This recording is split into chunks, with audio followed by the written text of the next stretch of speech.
Hello everybody, this is John from PhoneDog.com, and I got home late last night from London, and I do mean late. The trip was full of delays, mix-ups, and confusion, but I got a free trip to England, so, what can I say? I have no complaints.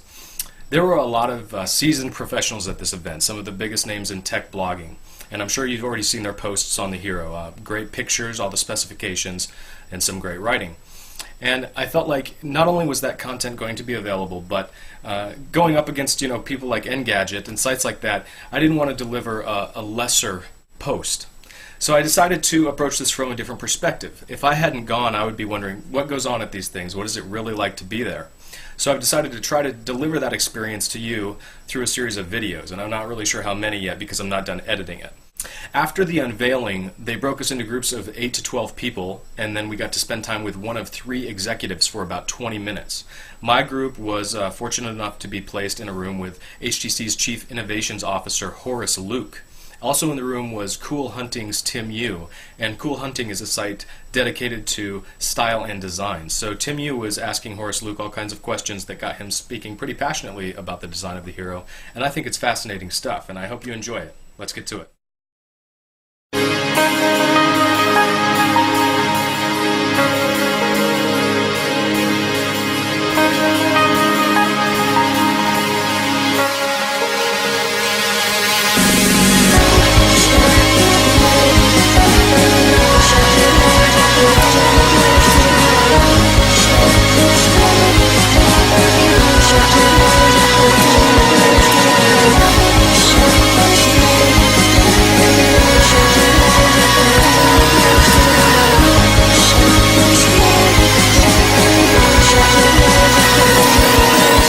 I believe that people want one-hand device.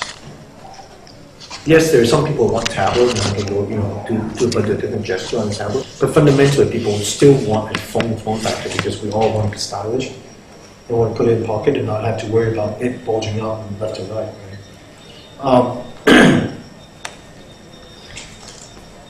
So the form factor actually came from this kind of ergonomic fundamental, and then on top of that, I think feeling the product is very different too. When you touch something, you buy a thing, you can tell when you put your fingertip on it is whether or not it's leather or fake leather.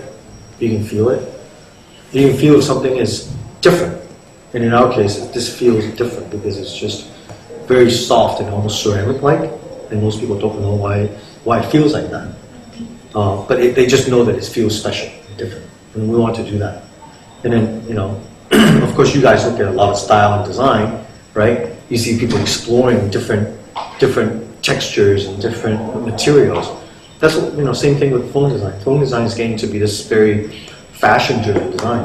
When you leave your phone at home, you go back and get it. But if you leave your wallet, you can probably borrow money from your colleague to get through the day. It's okay. But you lose your phone, oh my God, end of the world. Right? You go home and getting that phone, or you calling everybody trying to figure out where did you leave that phone. These are lifestyle statements these days. Why have something that look like the guy next door that has the same thing? That's what I push my team to go do, and that translated into UI, translated to hardware. So did you have a particular subset of people in mind that you were designing for? I think it's if you ask people what they want for a design, they won't tell you. They can't because they don't know. But they can judge. They can say I like or don't like. That's it. I like it or I don't like it. What we want to do is create something that was eye-catching, that was a controversial, conversation piece. That at least it looks a little bit different than anything else you have in the market. That to me is the most exciting part. Is to create something that people can aspire to, look at and go, wow, that's kind of cool. Have you seen that HTC phone? Which one are you talking about? I'm talking about the one with the angle. You can go like this, bam, instantly, right? Easy to communicate. I think this is a great design because it pushes the boundary of what people are comfortable with, calling a phone as a design, and the UI. The lusciousness of the UI when you saw it, I had an amazing UI team, that just continued to push boundaries on both usability and also visual design overall. Getting a bit more specific, how did you guys accomplish the sort of anti-smudge? It's a coating that we put on the screen.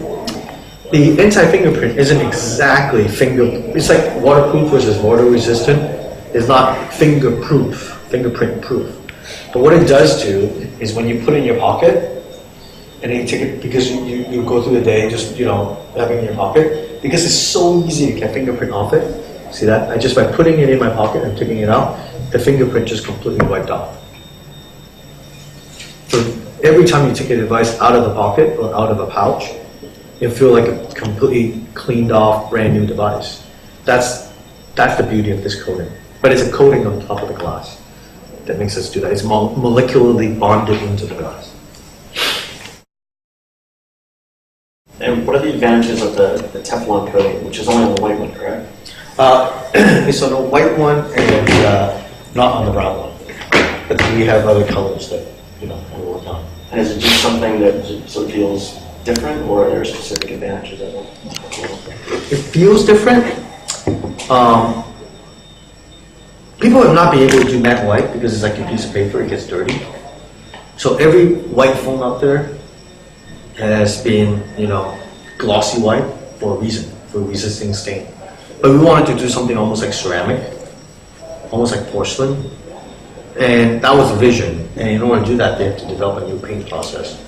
And it took about 6 months to go through that. The first red was horrible. The first round, I remember the first round was horrible. It took 6 months to get it fine-tuned to be right.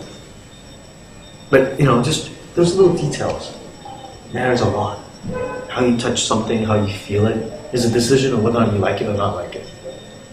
It's a huge, it might seem like the tiniest of detail, but it makes the world on your decision of whether or not you love something or you don't love something.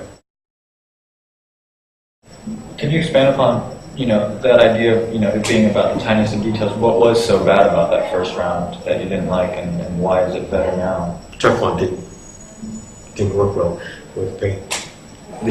Paint, just like it resists dirt, it resisted paint. So the first round was horrible. But you keep pushing on, you keep trying new things, And that's the thing about our design team, is that if you look at our design team, it's not a bunch of style masters who just style a bunch of design. It's not. Everything from software design to hardware design, every one of them is as engineering focused as they are design focused. They have to figure out how to make it work.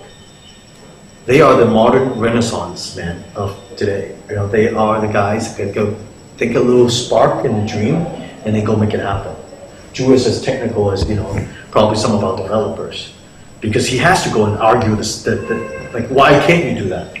I will do it this way, and what about this way? What about that way? So most of our designers are, that's why I got this guy, the big guy right next to me, because he tells me yes or no, he can do it or not do it, because I'm not that smart yet.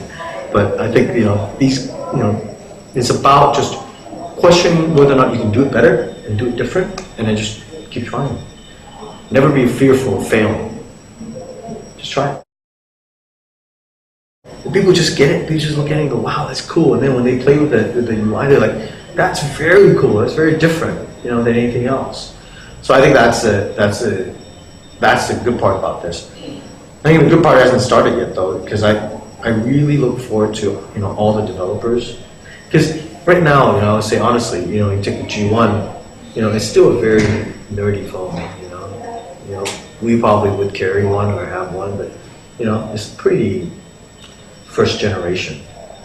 I mean, this doesn't look like first generation anymore. It looks like something's, could be a matter of lifestyle. And then that's when people develop great applications on it. When you talk about developers, are there going to be anything specially for developers to develop for the Hero?